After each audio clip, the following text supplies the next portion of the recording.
Leviathan. Chapter 1. The land impoverished by the sea. Paris casts 25 millions yearly into the water. And this without metaphor. How, and in what manner? Day and night. With what object? With no object. With what intention? With no intention. Why? For no reason. By means of what organ? By means of its intestine. What is its intestine? The sewer. 25 millions is the most moderate approximative figure which the valuations of special science have set upon it. Science, after having long groped about, now knows that the most fecundating and the most efficacious of fertilizers is human manure. The Chinese, let us confess it to our shame, knew it before us. Not a Chinese peasant, it is Hapgood who says this, goes to town without bringing back with him, at the two extremities of his bamboo pole, 2 full buckets of what we designate as filth. Thanks to human dung, the earth in China is still as young as in the days of Abraham. Chinese wheat yields 100-fold of the seed. There is no guano comparable in fertility with the detritus of a capital. A great city is the most mighty of dung makers. Certain success would attend the experiment of employing the city to manure the plain. If our gold is manure, our manure, on the other hand, is gold. What is done with this golden manure? It is swept into the abyss. Fleets of vessels are dispatched, at great expense, to collect the dung of petrels and penguins at the South Pole, and the incalculable element of opulence which we have on hand, we send to the sea. All the human and animal manure which the world wastes, restored to the land instead of being cast into the water, would suffice to nourish the world. Those heaps of filth at the gateposts. Those tumbrils of mud which jolt through the street by night. Those terrible casks of the street department, those fetid drippings of subterranean mire, which the pavements hide from you, do you know what they are? They are the meadow in flower. The green grass. Wild thyme. Thyme and sage. They are game. They are cattle. They are the satisfied bellows of great oxen in the evening. They are perfumed hay, they are golden wheat, they are the bread on your table, they are the warm blood in your veins, they are health, they are joy, they are life. This is the will of that mysterious creation which is transformation on earth and transfiguration in heaven. Restore this to the great crucible. Your abundance will flow forth from it. The nutrition of the plains furnishes the nourishment of men. You have it in your power to lose this wealth, and to consider me ridiculous to boot. This will form the masterpiece of your ignorance. Statisticians have calculated that France alone makes a deposit of 500 million every year, in the Atlantic, through the mouths of her rivers.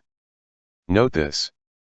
With 500 millions we could pay 1/4 of the expenses of our budget.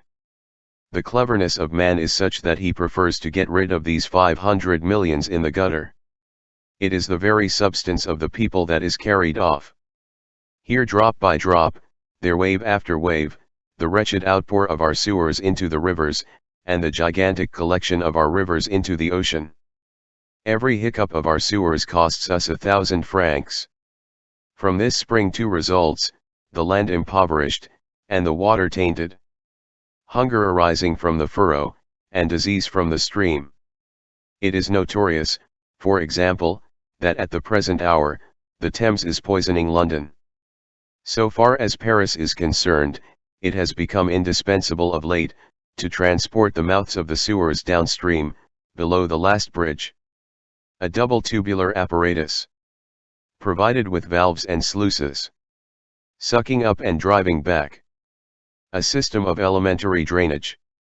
Simple as the lungs of a man. And which is already in full working order in many communities in England. Would suffice to conduct the pure water of the fields into our cities. And to send back to the fields the rich water of the cities, and this easy exchange, the simplest in the world, would retain among us the 500 millions now thrown away. People are thinking of other things. The process actually in use does evil, with the intention of doing good. The intention is good, the result is melancholy. Thinking to purge the city, the population is blanched like plants raised in cellars. A sewer is a mistake.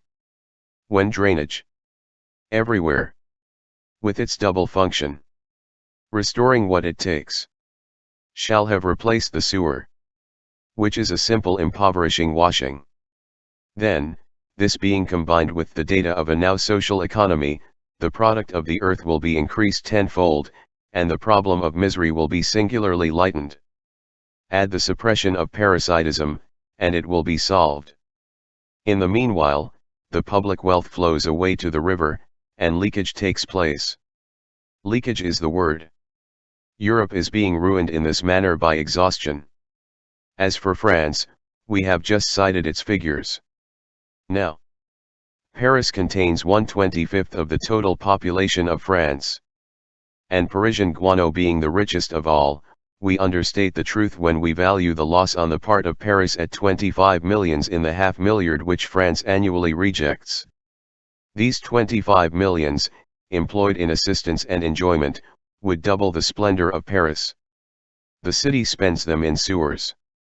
So that we may say that Paris's great prodigality, its wonderful festival, its beau jaune folly, its orgy, its stream of gold from full hands, its pomp, its luxury, its magnificence, is its sewer system.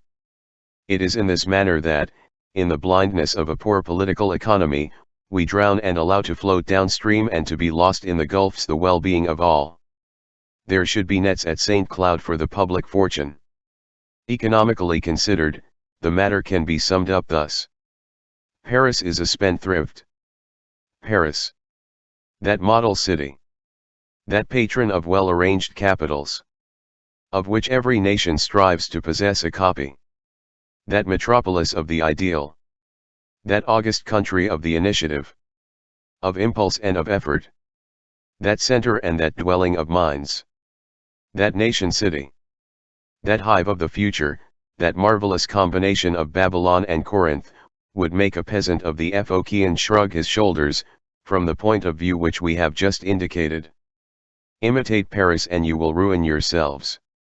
Moreover, and particularly in this immemorial and senseless waste, Paris is itself an imitator. These surprising exhibitions of stupidity are not novel. This is no young folly. The ancients did like the moderns. The sewers of Rome, says Liebig, have absorbed all the well-being of the Roman peasant. When the Campagna of Rome was ruined by the Roman sewer, Rome exhausted Italy, and when she had put Italy in her sewer, she poured in Sicily, then Sardinia, then Africa. The sewer of Rome has engulfed the world. This cesspool offered its engulfment to the city and the universe. Urbi et orbi. Eternal city, unfathomable sewer. Rome sets the example for these things as well as for others. Paris follows this example with all the stupidity peculiar to intelligent towns. For the requirements of the operation upon the subject of which we have just explained our views, Paris has beneath it another Paris. A Paris of sewers, which has its streets, its crossroads, its squares, its blind alleys, its arteries, and its circulation, which is of mire and minus the human form. For nothing must be flattered, not even a great people. Where there is everything there is also ignominy by the side of sublimity. And, if Paris contains Athens, the city of light, Tyre, the city of might, Sparta, the city of virtue, Nineveh, the city of marvels, it also contains Laetitia, the city of mud. However, the stamp of its power is there also. And the titanic sink of Paris realizes, among monuments, that strange ideal realized in humanity by some men like Machiavelli, Bacon, and Mirabeau, grandiose vileness. The subsoil of Paris, if the eye could penetrate its surface, would present the aspect of a colossal madrepore. A sponge has no more partitions and ducts than the mound of earth for a circuit of 6 leagues round about, on which rests the great and ancient city. Not to mention its catacombs, which are a separate cellar. Not to mention the inextricable trellis work of gas pipes. Without reckoning the vast tubular system for the distribution of fresh water which ends in the pillar fountains, the sewers alone form a tremendous, shadowy network under the two banks. A labyrinth which has its slope for its guiding thread. There appears, in the humid mist, the rat which seems the product to which Paris has given birth. Chapter 2. Ancient History of the Sewer. Let the reader imagine Paris lifted off like a cover. The subterranean network of sewers, from a bird's eye view, will outline on the banks a species of large branch grafted on the river. On the right bank, the belt sewer will form the trunk of this branch, the secondary ducts will form the branches, and those without exit the twigs. This figure is but a summary 1/2 exact, the right angle, which is the customary angle of this species of subterranean ramifications, being very rare in vegetation. A more accurate image of this strange geometrical plan can be formed by supposing that one is viewing some eccentric Oriental alphabet, as intricate as a thicket, against a background of shadows, and the misshapen letters should be welded one to another in apparent confusion, and as at haphazard, now by their angles, again by their extremities. Sinks and sewers played a great part in the Middle Ages, in the Lower Empire and in the Orient of old. The masses regarded these beds of decomposition, these monstrous cradles of death, with a fear that was almost religious. The vermin ditch of Benares is no less conducive to giddiness than the lion's ditch of Babylon. Tiglath-Pileser, according to the rabbinical books, swore by the sink of Nineveh. It was from the sewer of Munster that John of Leyden produced his false moon. And it was from the cesspool of Kakshave that Oriental Menalchm, Mokanna, the veiled prophet of Khorasan, caused his false sun to emerge. The history of men is reflected in the history of sewers. The Germanii. Steps on the Aventine Hill, leading to the Tiber, to which the bodies of executed criminals were dragged by hooks to be thrown into the Tiber. 58 Narrated Rome. The sewer of Paris has been an ancient and formidable thing. It has been a sepulchre, it has served as an asylum. Crime, intelligence, social protest, liberty of conscience, thought, theft, all that human laws persecute or have persecuted, is hidden in that hole. The Mahometans in the 14th century, the Tire Lane of the 15th, the Huguenots in the 16th, Morans illuminated in the 17th, the chauffeurs, brigands, in the 18th. 100 years ago, the nocturnal blow of the dagger emerged thence, the pickpocket in danger slipped thither. The forest had its cave, Paris had its sewer. Vagrancy, that Gallic Picareria, accepted the sewer as the adjunct of the Cour de Miracles, and at evening, it returned thither, fierce and sly, through the Maubuée outlet, as into a bedchamber. It was quite natural, that those who had the blind alley vide gosset, empty pocket, or the Rue Coupe Gorge, cutthroat, for the scene of their daily labor, should have for their domicile by night the culvert of the Chemin Vert, or the catch basin of Hurepoix. Hence a throng of souvenirs. All sorts of phantoms haunt these long, solitary corridors. Everywhere is putrescence and miasma. Here and there are breathing holes, where villain within converses with Rabelais without. The sewer in ancient Paris is the rendezvous of all exhaustions and of all attempts. Political economy therein spies a detritus, social philosophy there beholds a residuum. The sewer is the conscience of the city. Everything there converges and confronts everything else. In that livid spot there are shades, but there are no longer any secrets. Each thing bears its true form, or at least, its definitive form. The mass of filth has this in its favor, that it is not a liar. Ingenuousness has taken refuge there. The mask of basil is to be found there, but one beholds its cardboard and its strings and the inside as well as the outside, and it is accentuated by honest mud. Scapin's false nose is its next-door neighbor. All the uncleannesses of civilization, once past their use, fall into this trench of truth, where the immense social sliding ends. They are there engulfed, but they display themselves there. This mixture is a confession. There. No more false appearances. No plastering over is possible.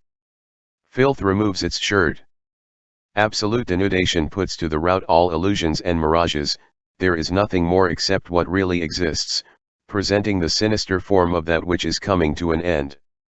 There, the bottom of a bottle indicates drunkenness, a basket handle tells a tale of domesticity.